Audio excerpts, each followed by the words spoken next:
Hey folks, back in the Pajero, I just sort of did a little video about something that happened to me recently. I did some deep water crossings and I learned one of the little quirks of the Pajero. Um, Now, one of the great things about the Pajero, now I'm talking about the later models, the monocoque ones. One of the great things is the interior space utilization is great. You know, it's a relatively low floor because it doesn't have a chassis. You've got this massive area here where you can either have your spare seats or put all sorts of other things, and that's what people do. The downside is having the lower floor and having that there makes the rear end of the car more floaty.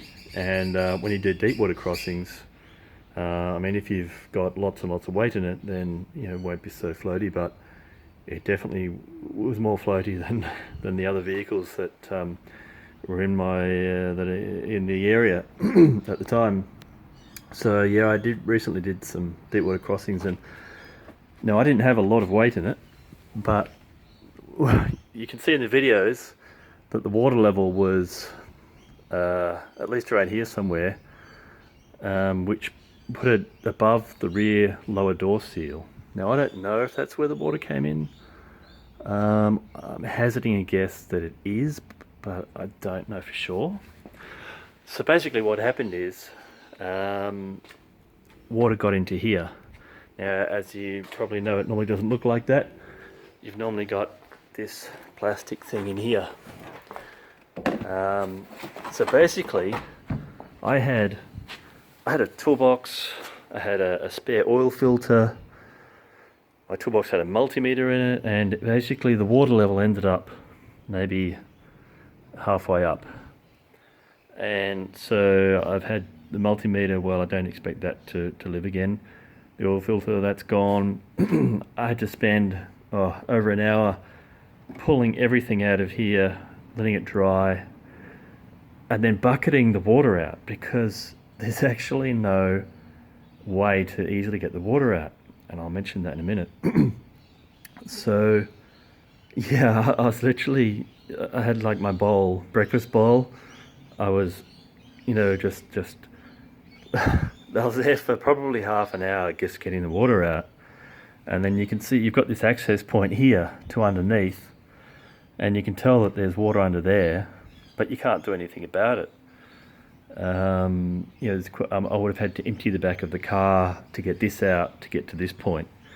And the thing is, I actually ended up doing 2 water crossings where I got it wet. So I actually had to, for the second water crossing, thankfully, I did think about it for the first one, but I didn't do it. But the second one, I took everything out of here.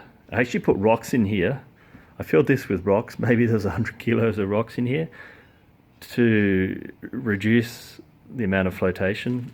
Even an inch is all I really wanted because I knew it was a tricky water crossing, and it was. And I kind of floated sideways by about 2 or 3 feet, or at least.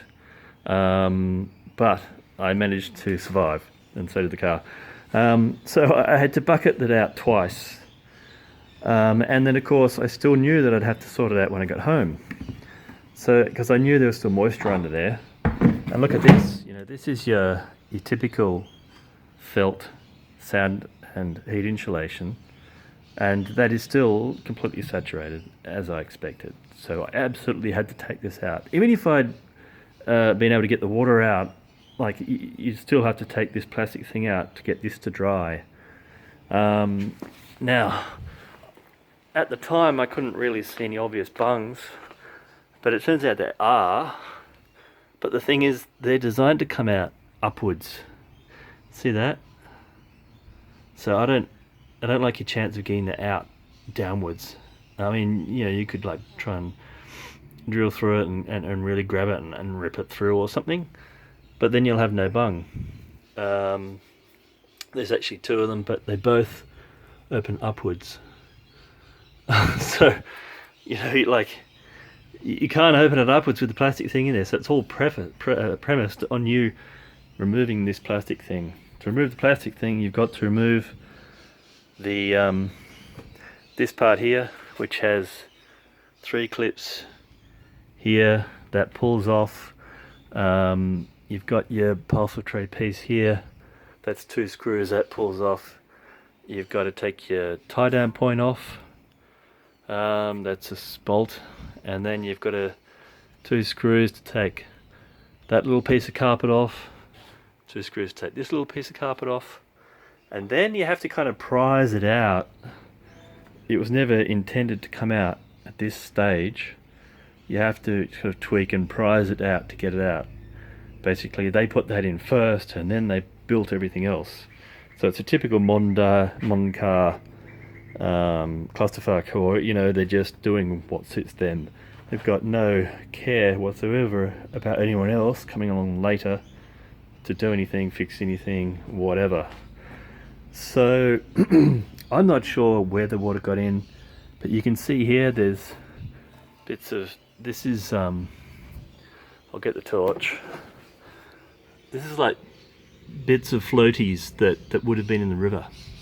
And the same over here, look at all that. That's all floaties out of the river. So yeah, there's also these vents here. These are there's one there and one here, which incidentally have a bit of dust around them, but generally the car did keep out the dust, but some devil dust came in. So I don't think the water just came in here in that vent, because we can see it on this side too.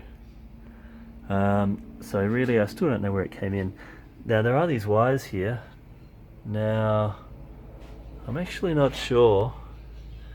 They might actually be the trailer wires, in which case they're not original, in which case if that let all the water in, then I'll be pretty annoyed, because it otherwise, if otherwise there would have been no water in here, that would be really annoying, that little connection, that little wire set caused it to come in. But I don't know for sure the answers to that. This is like a sounding stuff, but it's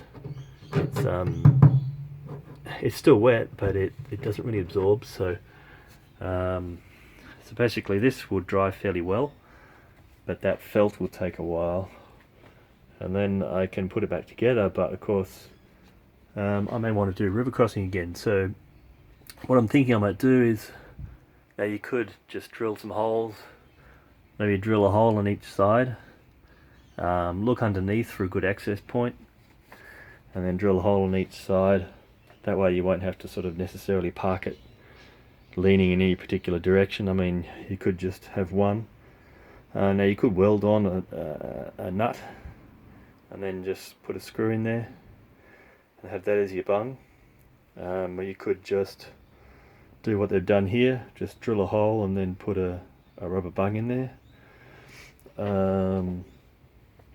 Another option is just to drill a couple of holes and then put some nutserts in. I think that's what I'm going to do. That's pretty easy. I've got a nutsert tool. That should let the water out quick enough. So that'll be pretty easy. So I think I'll put a couple of nutserts wherever's easy to access from underneath, and wherever will yeah, gives you the best drain. I guess actually the middle there where those bungs are really probably is the best drain point.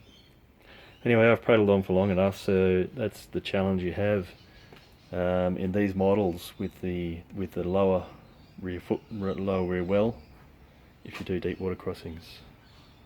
Ciao.